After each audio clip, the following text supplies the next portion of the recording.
Hello, welcome to the Theology Podcast. It's good to have you here. And I am C.R. Wiley, and I'm a pastor of a church in the Pacific Northwest. And I've written books, and I go around and talk to lots of people.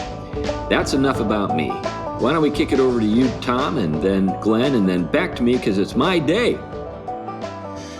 I'm Tom Price. I do quite a bit of talking myself. I teach. I teach theology, Christian ethics, and philosophy. One of the places, Gordon and Conwell Theological Seminary. Great. And I'm Glenn Sunshine. I'm a retired history professor, currently a ministry associate with Reflections Ministries and a senior fellow at the Colson Center for Christian Worldview. I teach, I write, and I do things like that. Okay. So when I said it's my day, for those who are not familiar with the way we do things here on the show, when we're not interviewing people, we each take a turn and present the subject of the day and kind of guide the conversation a little bit. But once the ball gets rolling, who knows where that ball will end up? And that's the way things tend to work for the podcast. And that's, I think, the way people like it. So with those things in mind, what is the subject of the day? Well, inspired by the conference that I just attended, sponsored by Touchstone Magazine in Chicago, where we had a number of great presentations. Tom had a chance to listen to some of those lectures. And by the way, some of the speakers that were at the conference have agreed to come on the podcast. So let me give you a couple of names. Folks out there in podcast land, grumblers, you can kind of prepare for these. We haven't got the dates scheduled yet for the conversations, but Hans Boersma has agreed to come on the show. And Hans Boersma, is a significant kind of force theologically right now. His book, Heavenly Participation, really was a significant book for me, really helped me in a number of ways. And then Michael Hanby, who wrote No God, No Science, and he gave a tremendous talk at Touchstone. So Touchstone, in case folks aren't familiar with it, is a magazine that presents itself as being a magazine that is produced, published in the spirit of C.S. Lewis's statement or title, Mere Christianity. Mere Christianity. And it just so happens that I am leading a men's book study at my church on that book, Mere Christianity. We're in book 4, and there are only 4 books in Mere Christianity, and we're beginning the 4th book tonight. But here it is for those of you who are watching on YouTube or Spotify. By the way, we have a visual element on Spotify. I didn't even know this. I just discovered it recently that our listening audience on Spotify has gone up since you can actually watch our beautiful faces on Spotify. And the rest of our faces.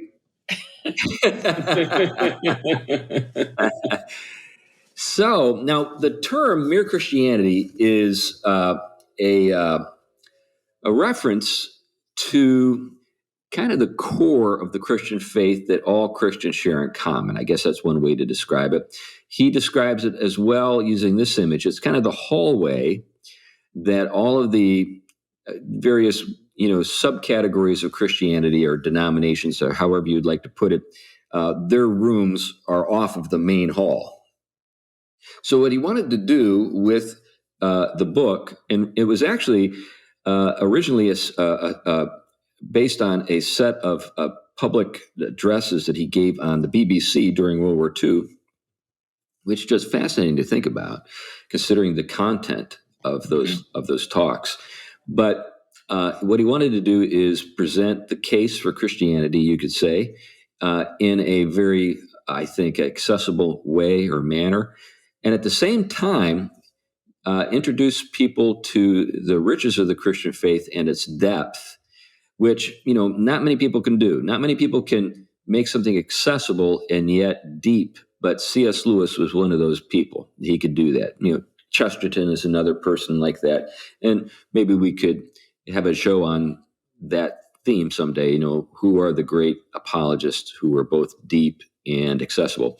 But a number of people credit Mere Christianity with their conversions.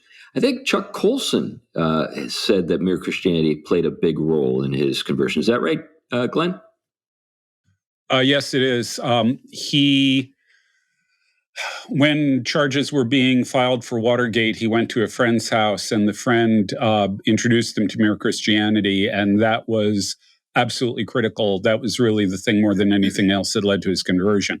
And Chuck isn't alone in that. You can read any number of other major thinkers who have credited Mere Christianity with them coming to faith. So it's an incredibly important book, just in terms of its impact on a lot of very significant people in the Christian world. Yeah, yeah. Well, let's just reflect for a little while on the title, Mere Christianity, because I think a couple of things come to my mind when I hear that title. One of those things is mere Christianity, meaning, I guess, without frills or icing or additional things that aren't sort of like core to the sort of Christian truth, or the sort of the core of Christianity. But also, it sometimes when people use the word mere, they have something else in mind. It's used more, I think, commonly to refer to, well, there's not much to it. It's merely this. And I think sometimes when people hear the term mere Christianity, that's what they're actually thinking. That's mere Christianity in that respect, kind of dismissively. But that's not what Lewis is getting at with the title. I think he's getting to what we just talked about, this sort of common core that Christians share in common. Now, I think a couple of things need to be said in the way of caveats with regard to that. There are a lot of folks who would describe themselves as Christians who would be uncomfortable with things that Lewis says in the book. Yeah. For example, say you were a Oneness Pentecostal, right? Well, there's a lot in Mere Christianity that you're going to say, I reject, right? But, you're likely to say, I'm a Christian. Another group would be theological liberals. Theological liberals will stumble over just one thing after another in Mere Christianity and say, I'm a Christian, but I disagree with that and that and that. For example, miracles.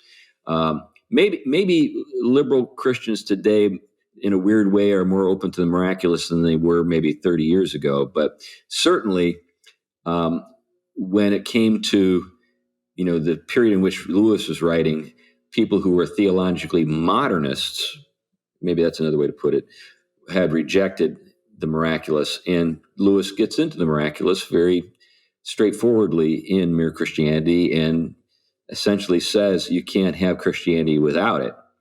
So, it's not so capacious. We're not talking about kind of like the modern ecumenical movement where, all the, sort of communities of faith, that's how they describe this stuff, faith communities get together and talk about everything that they have in common. And the only people who show up are the lefties. And what do they all have in common? Well, some kind of social justice thing that they want to promote. But so any thoughts on any of that stuff, guys? Yeah, for Lewis, when he talks about mere Christianity, he's talking about small o orthodoxy. As someone who was as thoroughly steeped in the historic Christian tradition via his studies of literature, Lewis he understands and appreciates tradition and its significance, but he is also well aware that there are elements of tradition that were accepted in the Middle Ages that are just nonsense. Even the Catholic Church has rejected a lot of those. But, there were elements that show up in the literature of the period that, you just simply can't take seriously. But nonetheless, there's a core set of beliefs that are absolutely essential to the faith that Lewis is very, very familiar with, even before he becomes a Christian. And he holds those in very high regard. Yeah, I think what you have with Lewis, too, is, the mere Christianity could be summed up in, as Glenn said, that kind of small o orthodoxy, or what can basically be doctrinally summed up in the thin definitions but full definitions of the creeds. What Scripture says at length, the creeds say in short, and so doctrine of the Trinity, the classic doctrine of the Trinity, the classic doctrine of incarnation, and the classic reality vision, the nature of God, the nature of humans, the nature of what's wrong with us. without having to get into all of the varieties of readings of those core doctrines. So it's a holding to the doctrines and a lot of their core elements as the truth, without just staking himself in one particular denominational reading. Yeah. At this point, I want to throw something in about the creeds. And this is something I think most people don't really understand, especially people who are very quick to cite sola scriptura. What most people don't get is that the concept of sola scriptura historically didn't mean when I read the scripture, God speaks to me and that's it. It's just me and my Bible. It didn't mean that, you could just simply pull out a proof text for anything you want. Otherwise, we're great with eat, drink, and be merry. The idea of sola scriptura, and this actually goes way, way back historically, is that there is something called the regula fide, the rule of faith, that governs interpretation of scripture. And what the regula fide does is it provides guardrails so that basically what it says is if you interpret scripture in a way that contradicts this, you're getting it wrong. So what it does is it provides the parameters around which genuine exegesis, serious exegesis, is valid or potentially valid.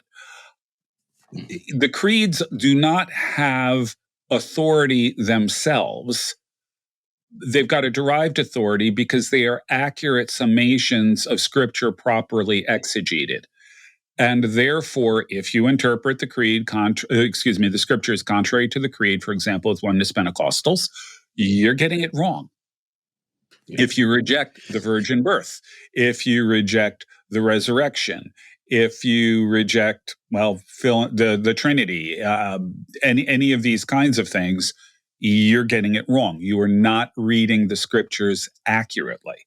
So that's really sort of the point of the creed and the regula fide. I think most evangelicals today basically ignore that side of sola scriptura, but it's very, very important in its core historically. Yeah, it becomes solo scriptura. Right. That's right. Now, I think what might be assumed is that, okay, if we limit ourselves to these core elements that define the Christian faith, we end up with a very small body of things that really don't relate to the larger world very well. But actually, that's not true at all. I mean, if you had the opportunity to attend the most recent Touchstone conference, you would have seen, as I did see, because I was there, a number of Reformed Christians, people with Presbyterian and sort of Dutch Reformed backgrounds. There were a number of Lutherans who were present, Missouri Synod folks. There were Greek Orthodox, Syrian Orthodox. There were Roman Catholic people present. There were people from other Protestant groups. So it was a pretty sort of, I think, interesting bunch. And there was not any controversy concerning the things that would divide those groups at the conference, because there was so much that we have in common that was great to talk about. And I think that is important. And I think it's also important to keep that in mind when we think about, say, what is an ideal that maybe we can hope for and pray for when it comes to the future of our country or even other countries in the world and the world in general. I think sometimes people are afraid that if we make the Christian faith central to the deliberative process of, deciding how we're going to order our society, what should be emphasized, what should be condemned, what should be praised, that, the sectarian character of all of the different Christian groups will pull us in a zillion different directions, and we won't be able to agree on anything. I think that's crazy. I think that a publication like Touchstone or this book provides us with a great deal to work with that we share in common as Christians, and we could actually derive a public, philosophy and even morality that would be helpful for governing a country if we just focused on the things that we as Christians share in common. Any thoughts on that? Yeah, I think what you have with let's use a touchstone for an example is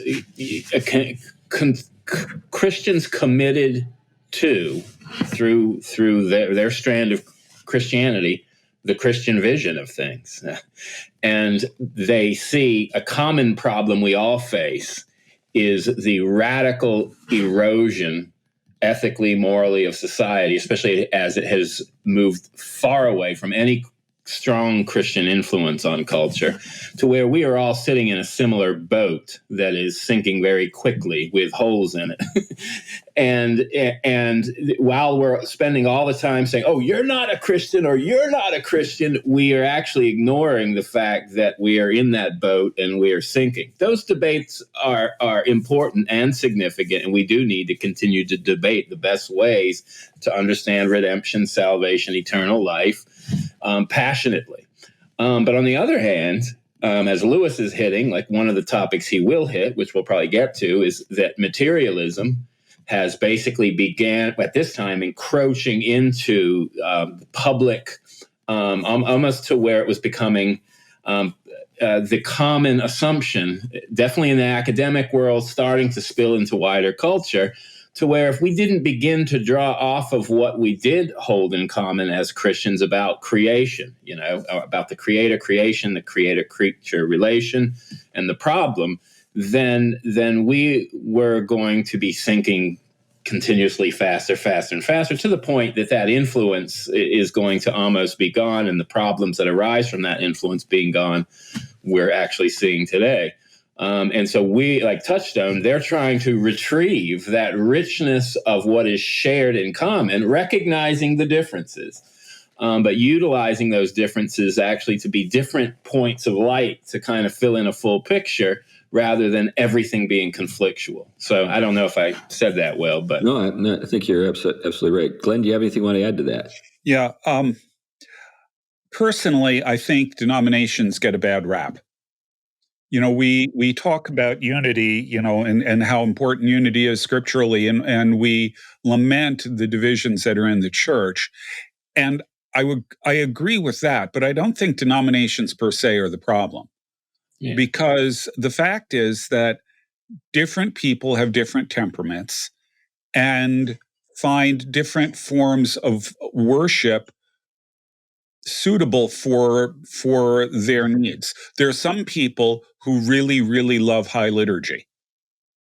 There are other people that leaves cold and like a more looser liturgy or even charismatic type stuff and so on. There's room for both.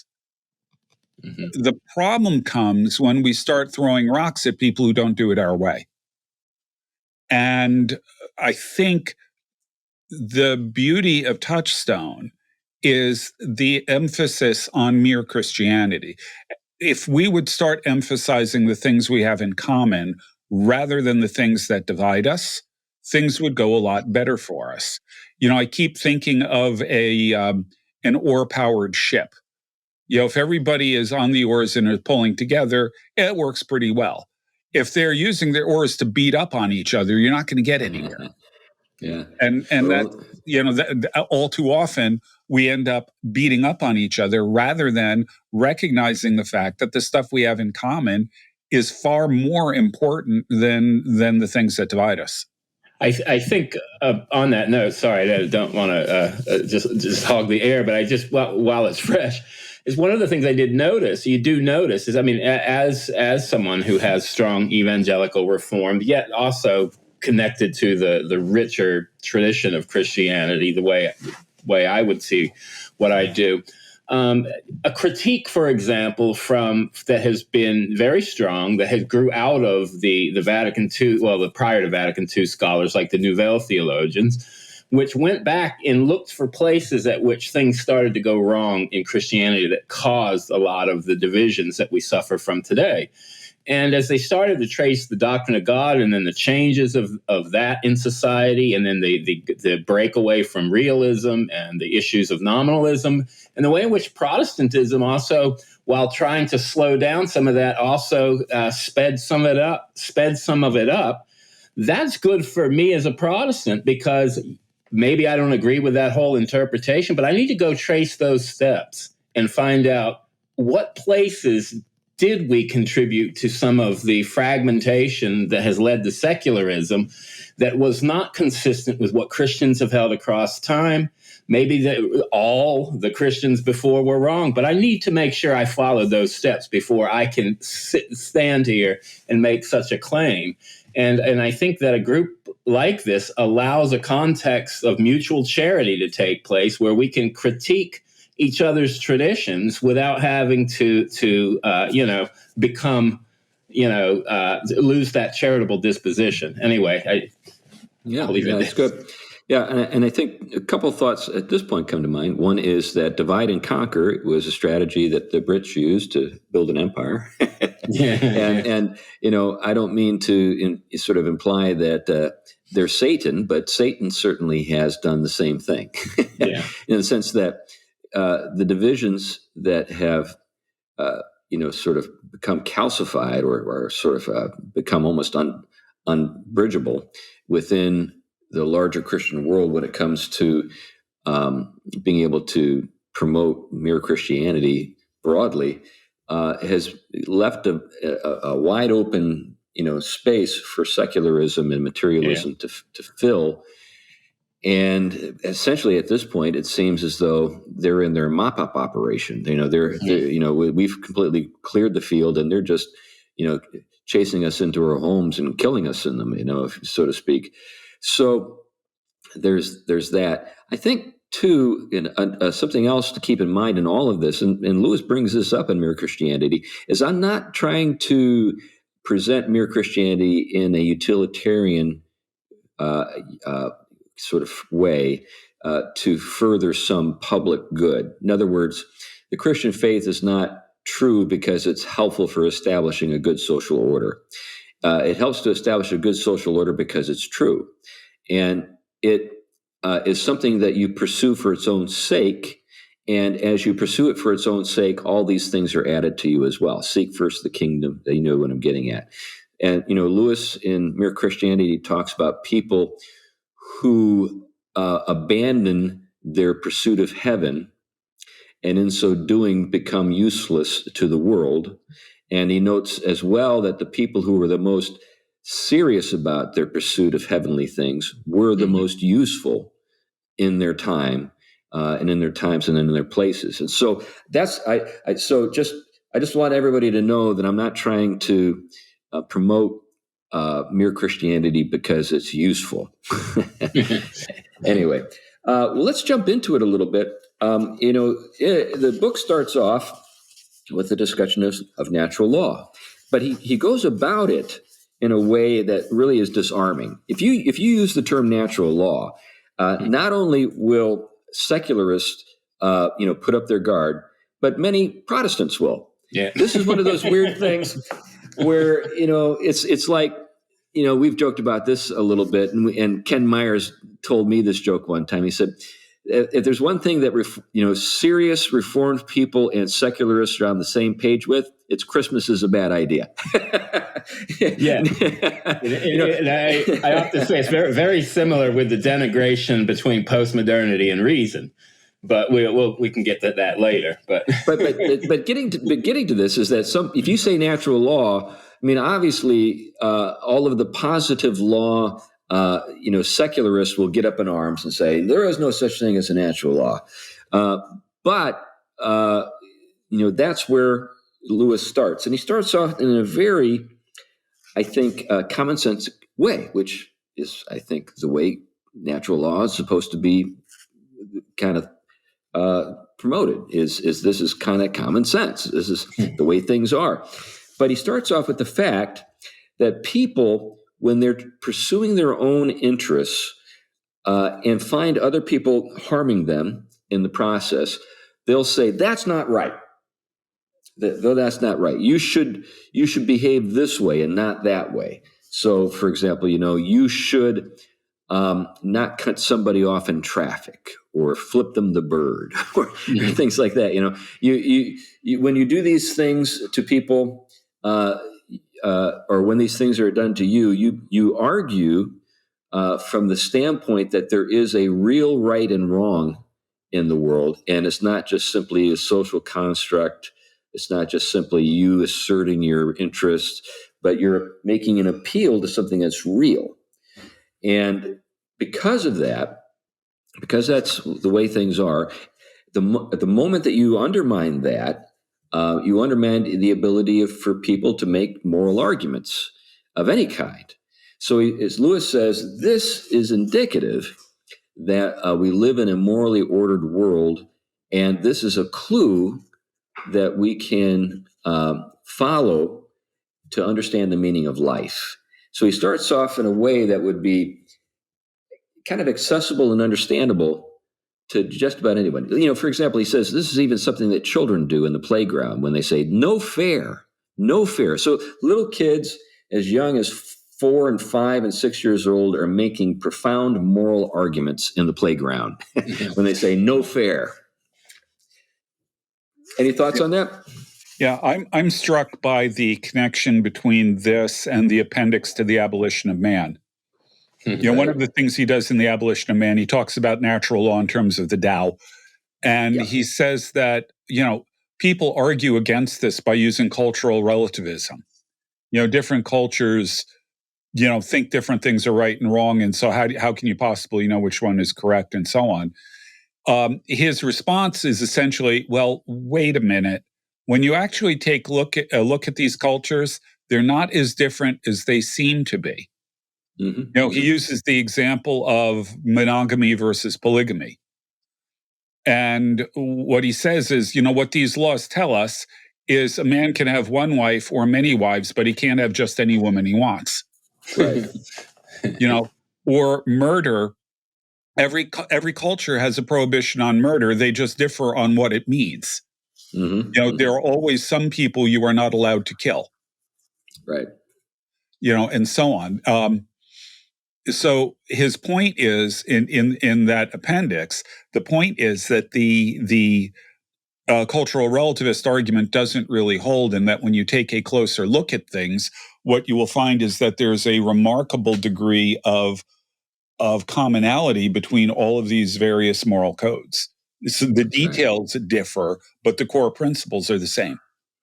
Yeah, and we should expect something like that in a world in which, there are a wide range of maybe conditions on the ground that would maybe make it possible for these variations to occur, but we can identify these common, things that they share. Yeah, Tom.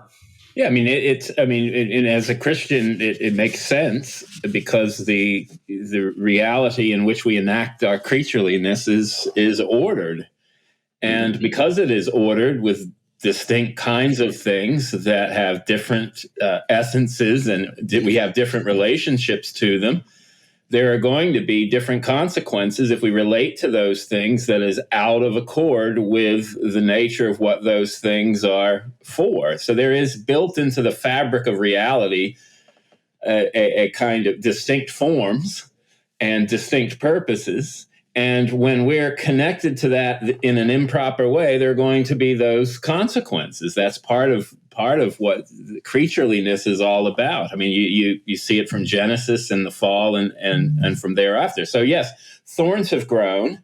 So there is a sense in which we do not read a perfect natural law off the surface that somehow leads us straight to heaven. And we interpret it in very limited, finite, fallen ways. But as the light of Christ that illumines all things begins to shine afresh, we begin to be able to discern those contours. And then as we engage different cultures, say, hey, look, Christ comes to perfect that which is there in creation, which we're a part of, say the family structure or societal structure. and bring flourishing to it by weaning it off of those distortions and orienting it the right way, which finds its fullness, as Lewis said, in the heavenly vision radiating through the creaturely to illuminate those things the right way. Yeah, yeah. Well, let me just. I kind of got ahead of myself a little bit. What I want to do at this point is just provide a quick breakdown of the book and its component parts. So we've been talking about this. The first book. The first book in Mere Christianity is entitled "Right and Wrong as a Clue to the Meaning of the Universe." So we've been talking about that. And I want to return to that because we need to make a few more comments or say a few more things about that. But the second book is What Christians Believe.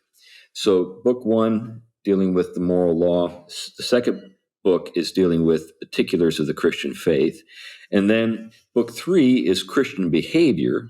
In other words, moral strictures and so forth, and things to strive for in Christian virtue. And then the last book, which has another kind of intriguing title, Beyond Personality, or First Steps in the Doctrine of the Trinity. So we're just in book one at this point. And I wanted to say something about book one or a couple of things about book one. One is that, as you noted, Tom, the natural law doesn't get you to heaven. Even if, we understood it perfectly, we're not saying that the natural law is a substitute for grace and the work of Christ on the cross and rising from the grave and ascending into heaven. I think sometimes people get nervous when you talk about natural law because they think that's what you're saying. Yeah. But that's just crazy. Natural law never saved a soul. But the other thing with relationship to natural law is that even though we know right and wrong, we know we're in the wrong. And that's what he gets to in the very last chapter of that book. So the book is broken down into 5 chapters. The first is the law of human nature. We talked about that. Then some objections. We've been talking about that. The reality behind the law, the reality of the law. Then what lies behind the law. So he's getting to God. And then 5th, we have cause to be uneasy. And what he's getting with that is that we know right and wrong, and we know that we're in the wrong, that we have all sinned and fallen short of the glory of God. And what's intriguing about this is that Lewis is presenting this as more or less something that you could know without special revelation, just by being an honest person, assessing the situation that you find yourself on the ground, knowing that you know the difference between right and wrong, and knowing that sometimes you have been in the wrong. Then the question is what then? And what we're dealing with, of course, is sin. But we haven't even, according to Lewis in the book, we haven't even gotten to Christianity yet. This is stuff that everybody ought to know, whether they're Christians or not. Any thoughts? Yeah, one of the things that's interesting about Christianity is when you compare it to any other religion in the world, we are the only one that has a doctrine of original sin. Yeah. It isn't in Judaism much. There are some hints of it here and there, but by and large, the Jews don't accept it. The Muslims insist that that's not the case because otherwise we wouldn't have free will. The secularists don't believe in it because they don't believe in evil, and so on. The only a religion that has grace at its core can have a doctrine of original sin. That's a good point. And original sin is, uniquely Christian, as is the concept of grace. I would also argue, I've never been able to find it, but someone claims that G.K. Chesterton once said something to the effect that original sin is the only doctrine of philosophy proven by 6,000 years of human experience. Yeah, I've heard the same thing about Chesterton. Yeah, related to this, Joshua Mitchell. And we talked about one of his articles in First Things a little while back. He was another speaker at the Touchstone Conference, and in that address, the title of the address was "Identity Politics is Heresy," or the heresy of identity politics. And what he was getting at is that it's because we've lost our doctrine of original sin that we are now dealing with the implications, and the implications are identity politics, because what we want is justification without God's grace, and the way we can have justification with when we know that there's this sort of abiding sense of guilt that we feel, but we can't own it. We basically blame somebody else. We scapegoat. This kind of brings in Rene Girard and all of that. But because we've lost both our understanding of the doctrine of original sin and grace, and you made that connection, Glenn, we resort to these kinds of scapegoating processes to deal with this sort of abiding sense of guilt. Yeah, we're almost taught not to, to always be able to write off our moral responsibilities by my house, growing up, the history behind me, the pre-conscious drives. I remember the story of, you remember Malcolm Muggeridge, the famous journalist, converted, very conservative Catholic, but he tells a story you probably know about prior to his conversion to Christianity. He was pretty much one of the kind of radical, somewhat left-leaning liberal, but very confident and proud. And I remember him telling a story about having made up his mind that he was going to at some point commit adultery. I mean, he was pondering it. And this is a person who probably wouldn't really have held anything about original sin and the like. And he's in India, swimming in one of the rivers, doing some reporting there, and he sees a woman in the distance, and he has made up his mind. This is the time. She was naked, washing in the river. And as he starts to get close and kind of make his move, she turns around, and she's a leper. She's covered. And he said it almost flooded him, which he saw eventually as a grace, with the fact that the ugliness of his soul was far worse than what he was just experiencing as lusting after someone that was in such a state. And that kind of gives you a sense in which people can bump up against their own wickedness and sinfulness. And again, I see it as part of providence and grace. It's how it works. But here's someone who's completely at this point, not embracing the faith, rejecting it, rebelling against it, and then starts to bump up against that reality in the conditions of their finitude and reality. But you're right that the switch then, once that kind of stuff becomes explainable by something else and there is no real sin, then it becomes this identity politics world. Yeah, and the longing for purity. Yeah. So in the next book, What Christians Believe, the titles of those chapters are The Rival Conceptions of God, 2, The Invasion, 3, The Shocking Alternative, 4, The Perfect Penitent, and 5, The Practical Conclusion. Well, let me take us back to the first chapter in that book, The Rival Conceptions of God. He begins with kind of the watered-down humanitarian 19th century, the fatherhood of God, the brotherhood of man shtick. And he's pretty merciless in his treatment of that and just to kind of dismisses it. Then he goes to, what he thinks are more, serious alternatives. One is pantheism. He talks about that for a while. And then he goes into dualism. And dualism is, he thought, the first adult option. and because it takes evil seriously, for one thing, and you don't have that with those other versions, those other conceptions of God. And we could go into a long, probably, show on each of the reasons why those two don't have real doctrines of evil. But that problem with that understanding, radical dualism, where you have a good deity and an evil deity, and just what is good and bad depends on the will of each deity, is that, and this is the privation argument, kind of summarized from Augustine and others, that evil doesn't really have a life of its own. It's parasitic at the core and requires goodness to feed upon in order to sustain itself. So then he goes to the Christian understanding, which is the creator is good, the creature, the creation was originally good, but then something happened. Something happened, and that something that happened is why we have evil. And, you can look at it at a couple levels, obviously, with spiritual, powers and principalities, but then just human tendencies and proclivities with regard to evil and sin. And then, with this in mind, he gets to eventually the perfect penitent. And the perfect penitent is not you or me. Mhm. This is how he's playing some interesting games here, because he's trying to disarm us, because he essentially says there's nothing you can do.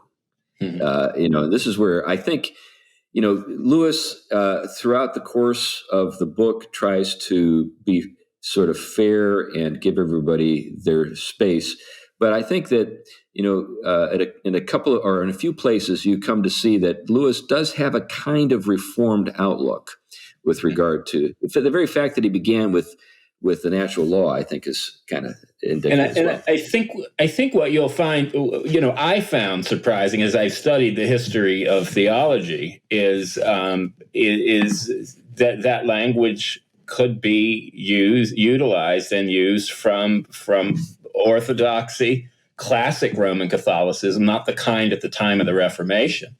And that's one of the things that the reformers were retrieving, that all of them held the will is directed to the wrong thing and cannot. You would have to have a will outside of the fallen will to will, right?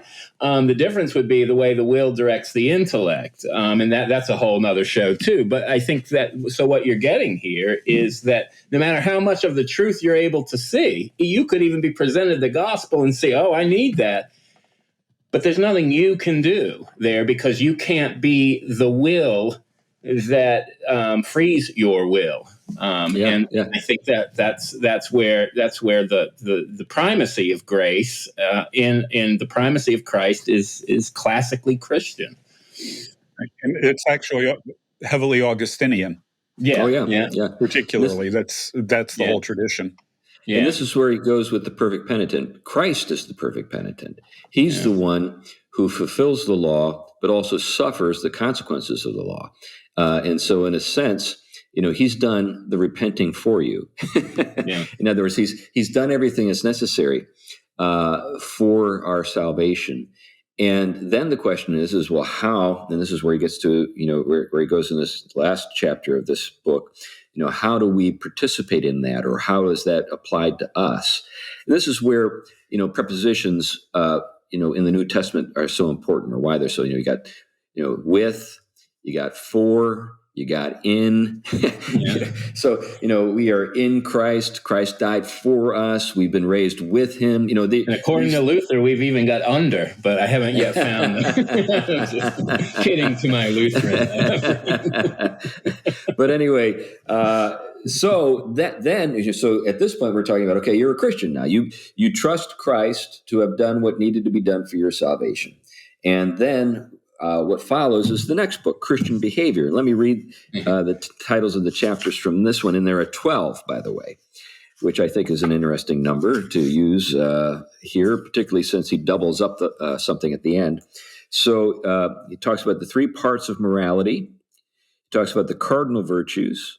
He talks about social morality. That's number 3. Number 4, morality and psychoanalysis. This is an interesting chapter. This dates the book, because he's dealing with that Freudian fad that was really running strong at that time. Then chapter 5, sexual morality, and then Christian marriage. Then he goes to forgiveness. That's chapter 7. Chapter 8, the great sin. That's an interesting chapter. It's on pride, by the way. And then charity and hope, then faith and faith. And I think it's interesting that he broke up faith into 2 chapters. And I don't think he was doing it just so that he could have 12. I think he makes a really, he goes to some length to demonstrate why he needed 2 chapters to talk about faith. But let me just zero in on 2 or 3 things here. One is the cardinal virtues. He's talking about prudence, temperance, justice, and courage. Those are and he's saying that those are things that ought to characterize Christians, which is an interesting thing to consider. And I think this ties into the natural law. There are certain things that, even people who aren't Christian know are right and wrong, and there are things that people who aren't Christian know are really good things, ways to behave as well. So this is where you get grace perfecting nature, reversing the impact of evil, death, hell, and the grave, enlivening the creature afresh, and taking what is natural to them as creatures and perfecting it. And that's where the theological version. So you have right there that connection, which was very classical. I mean, a lot of times we talk about now almost in a Gnostic sense that in the Reform world is, the creation has been time bombed. And we're basically just waiting for everything to be created anew will be annihilated and then reconstituted. And that's very different than the classical way of putting it. And Lewis, I think, is exemplifying that at the end there. Yeah, I think that's right.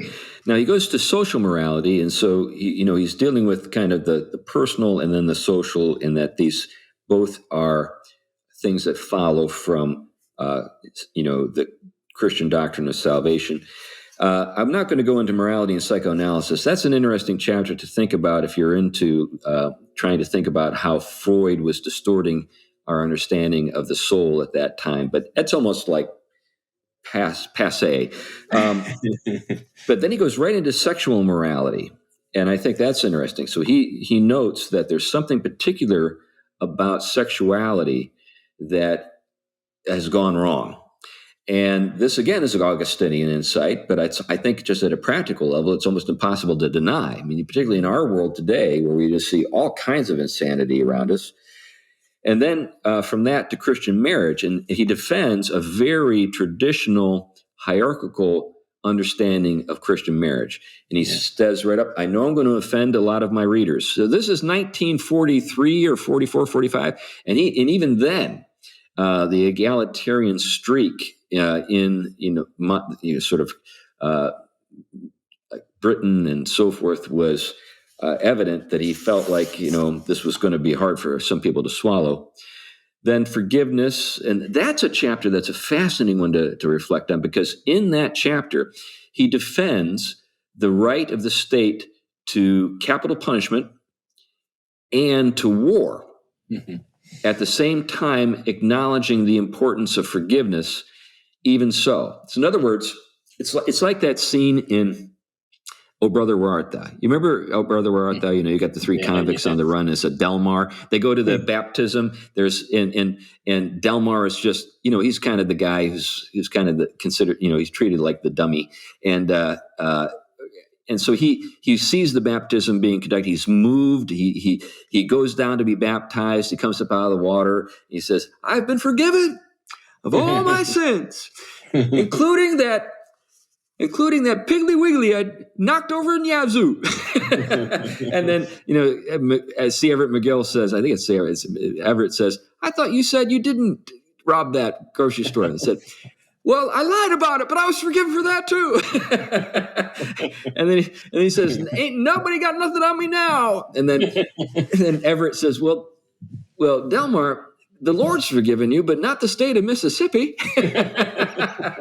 and Lewis defends the right of the state of Mississippi, so to speak, to convict Delmar and send him away to prison, even though he's been forgiven for his sins. And that's a fascinating chapter, particularly, I think, in light of the fact that a lot of the people that I have pastored over the years who have been the victims of maybe some kind of abuse of authority in their lives, have wondered, well, now that I'm saved and I've forgiven that person, should I allow that person back into my life, even though they're still likely to do what they did before? And I've said to them, no, you're not. I mean, you can still establish some boundaries. You just because you've been, just because you've forgiven somebody doesn't mean you're their doormat. You can establish some boundaries. Any thoughts on that? Well, I think that's a good example of what he's saying there.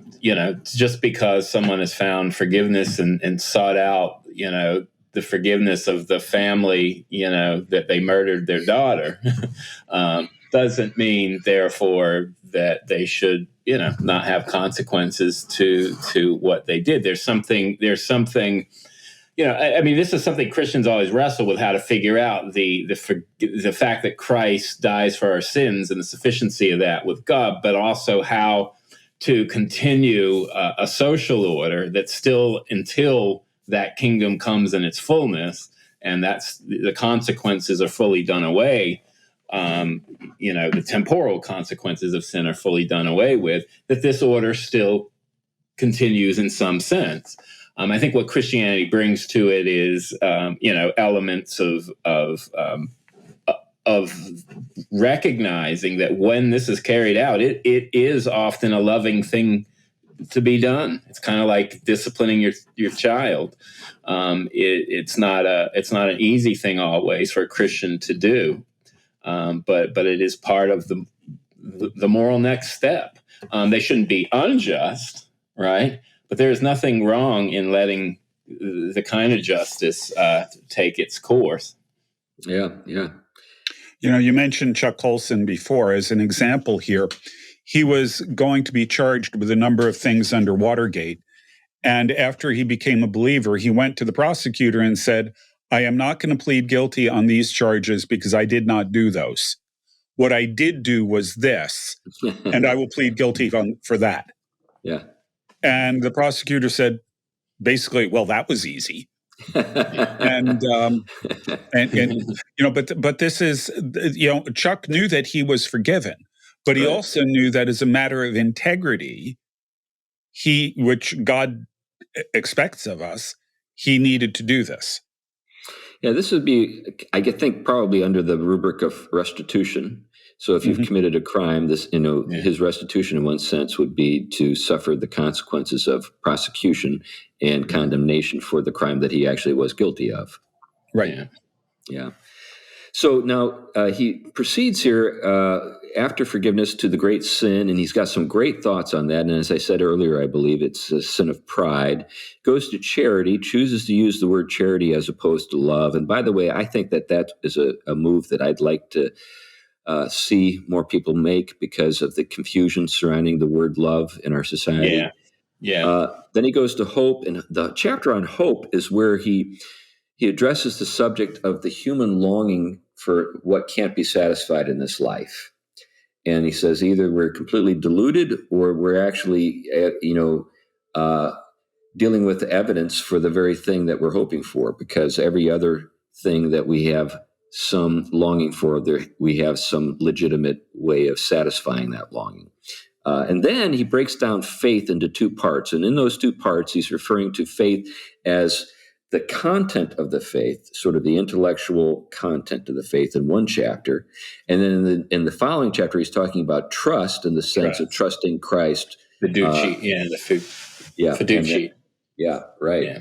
And so that's his treatment there is great. I think it's great. Now, the last book is entitled Beyond Personality, or First Steps in the Doctrine of the Trinity. Now, I find this to be a great section, and it's interesting to me that up to this point, he's been moving or working with juridical language more. Now he's moving into explicitly ontological language. Yeah, and participatory. Yeah. Now, I think that there are a lot of Christians who believe that these are like almost incompatible. That we're either like juridical in our understanding of the Christian faith or ontological. So sometimes when I'm with my Orthodox friends, it's so much about the ontology that you wonder if they ever get around to like Jesus died on the cross for your sins. You know what I'm saying? It's all now. Their emphasis is on the resurrection, and that's great. Yeah. And it's true that we in the Reformed world, we probably ignore the resurrection to the same degree that they ignore the crucifixion. But the point is both happened. And so there are these two things that are going on, and they're not, from God's perspective, incompatible. But this chapter, let me read through the titles here, and I want to just talk about the first two. But so as I noted, Book 4, Beyond Personality, or First Steps in the Doctrine of the Trinity. Chapter 1, Making and Begetting. And then Chapter 2, The Three-Personal God. 3, Time and Beyond Time. 4, Good Infection. 5, the obstinate toy soldiers. In case you just want to read the section. Yeah. Chapter 6, 2 notes. 7, let's pretend. Number 8, chapter 8, is Christianity hard or easy? Chapter 9, counting the cost. Chapter 10, nice people or new men. And then chapter 11, the new men. Obviously, he has given away what he thinks is the option that Christianity presents us with, which is new men. But getting back to making and begetting. So this is a marvelous treatment in a most, in the most accessible way I've ever seen for distinguishing what we are getting at with the creeds when we make the distinction between begotten, not made, begotten, not made. Yeah. So the only begotten Son of God. So there's something about Christ which is not true of us. We are made, not begotten. But there's something that is promised to us when we receive Christ. Christ is given to us. And we're born of God.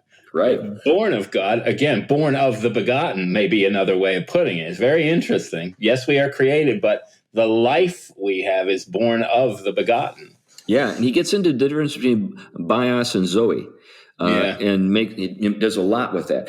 But if anybody has listened to us over the past couple of years and what are they talking about when it comes to these sort of difficult and subtle and abstract doctrines with regard to the transcendence of God and the life of God and all that. Well, that's a great chapter to refer to because he gives you some great examples. For example, he talks about, a child is begotten of a father, right? But a father could also be a sculptor and make a statue. So the statue might look like a son, but it isn't a son, but is just it's not begotten, therefore. So the statue is just something that's made, whereas a son is begotten. So that's the distinction he makes. And then, he applies that to Christ and us. And then, as you noted, that through Christ we have access into the life of God. So in this world, the bios is an analog to the Zoe, but it's not the Zoe. It's a different thing. And what we really long for is Zoe, is that life in God, eternal life. So any thoughts on that? I mean, I think what's interesting is his manner of approach for the book, and I don't think that I really thought about it until we talked about it today this way, because it follows a lot from kind of one way of doing realist theology that's classical is that's beginning in our order of knowing, if you will, and scaling it. You could say back to first principles or towards the fulfillment of all things, the final cause or the efficient cause. Either direction, you end up with the Trinity, which is the source from whom, through whom, and to whom all things. So he starts down there with natural law and our violation of it. He moves into Revelation and kind of filling that out, and Christ and redemption. But then Trinity comes there. So in a sense, yes, Trinity is at the beginning because it is actually the ground of all the rest, but he's starting where we are.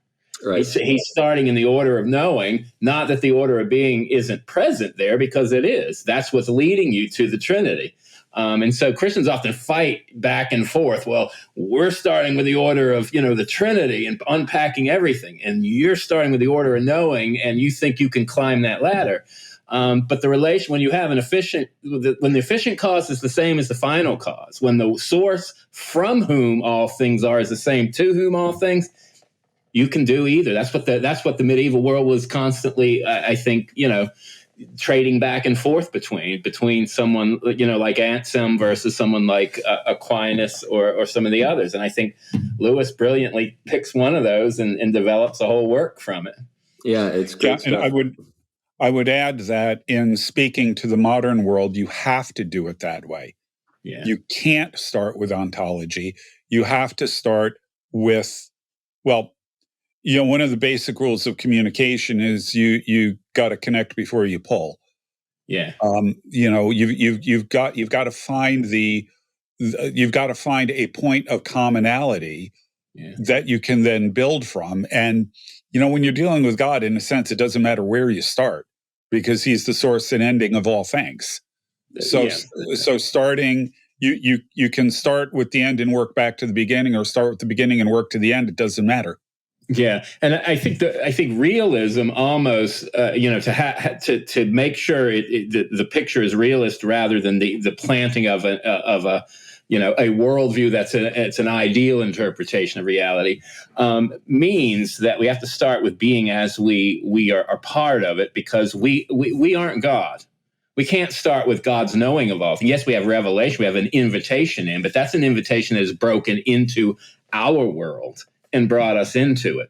Flesh and blood has not revealed this to you, Peter, but my Father who is in heaven. But it didn't come to you until I came down into where you were, and you were able to discern that, this wasn't just Elijah, this wasn't just such and such. This is the Son of living God. So, the incarnation is telling us, and it's coming from God, the light that lights everyone, but it's also coming down into our orbit, to which what we do know points in that direction, but it needs that further illumination to pull us up. And I think that's exactly what you're saying. Yeah. Well, note that with Peter, it begins with Jesus in the boat with him while he's fishing. That's right. That's the degree to which he went to make that connection, to start where Peter was, in a way that would communicate with him, in a way that he could understand, in a way that, in his finiteness and his fallenness and everything else, he is confronted then with something that he has no categories for. But he got to start somewhere, and that's where God starts. Yeah. We're getting to the point where we should wrap things up, but I do want to just mention one more thing, because I just found it very, it was just Lewis-esque. Kind of what we're talking about here. Brilliant, and at the same time accessible. And it has to do with this concept of, or this statement, beyond personality. What is Lewis getting at? Well, a lot of people, and we've talked about this a number of times, a lot of people, will say that the Christian faith and our ability and our attempts to understand God always come up short, and there's some truth in that. Mm-hmm. But at the same time, what they're actually up to is a dismissal of Christian teaching. They want to just sort of like say, well, all of the things that the Christian church is saying to me don't compare to the wondrous sort of power of the sublime that I experience when I'm out in the desert at night, or something like that. And there's some truth to that.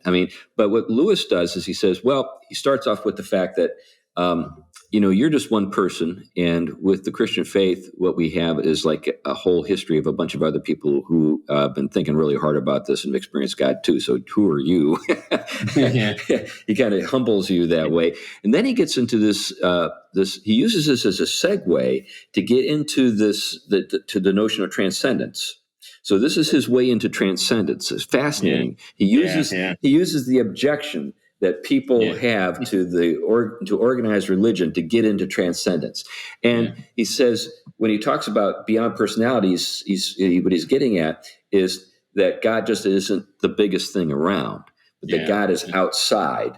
And the way he talks about this is, again, it's this way into it is through an illustration that's really helpful. He says, okay, imagine a line. Okay, imagine that you create a square out of that line. Now imagine that you multiply the line until you create a three-dimensional object. So what you've done, is you create a cube. So line, square, cube. Now to the line, the square is beyond comprehension. To the square, the cube is beyond comprehension. To the square, or to the cube, is there something more? Is there something beyond its comprehension? So he's using an approach to time and space, just space in this case, to help us see that there are certain limits that we experience, even within the frameworks that we understand. There was a book years ago, I think it was called Flatland, where you had a world that was entirely two-dimensional in character, and somehow they get if I remember correctly, they have some indication that there might be a three-dimensional world beyond the two-dimensional world, and they can't.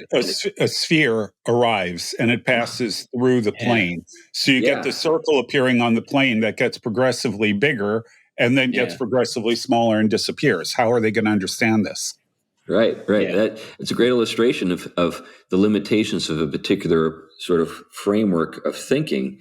And what Lewis does with this is he says, when we talk about the triune God, 3 and 1, we're in a sense talking about something like this, something that's beyond personality, beyond what we can, within the framework of our, created order, be able to sort of observe and control, and like we can do other, we can't other things we observe and control.